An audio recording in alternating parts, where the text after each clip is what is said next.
आज शेवटी वर्धनगडावर स्वारी करायची होती. सातारा पंढरपूर हायवे जवळचा हा किल्ला आहे. खाली गावात पार्किंग करून दुपारी 2:30च्या सुमारास वरती आलो. खालपासून पायऱ्या आहेत. कधी कधी वाटतं पायऱ्या नकोत, कारण उगाचच पाय दुखतात. डोंगरातला रस्ता बरा. वर्धनगडाचा आवार वर्धनगडाचा आवार खूप मोठं आहे आणि तटबंदी बऱ्याच ठिकाणी दिसून येते. औरंग्या आणि शिवाजी महाराज दोघांची पावलं इथे येऊन गेली होती. वरती गेल्यावर आधी शिवमंदिर, नंतर हनुमान मंदिर दिसतं. नंतर थोडी थोडी दाट झाडी आहे आणि तिथून रस्ता अजून वरती वर्धनी माता मंदिराकडे जातो.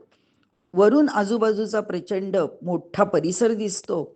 समोरच्या डोंगरावरच्या पवनचक्क्या, पश्चिमेकडे कल्याणगड आणि पुढे साताऱ्यातील अजिंक्यतारा दिसून येतो. त्या दिवशी खूप सुंदर वातावरण झालं होतं. एकीकडे पूर्वेकडून येणारा पाऊस, समोर जोरात वाऱ्यावर फिरणाऱ्या पवनचक्क्या आणि पश्चिमेकडे ढगातून लपाछपी करणारा सूर्य आमच्याबरोबर इतिहासाच्या गोष्टी करत होता. पश्चिम बुरुजावरच्या भगव्या झेंड्याखाली आम्ही शिवगर्जना केली आणि गडावरून खाली उतरलो. पुण्याला परत जाताना छत्रपती शाहू महाराजांची समाधी आणि संगम माहुली जवळ असलेलं पुरातन मंदिर बघितलं.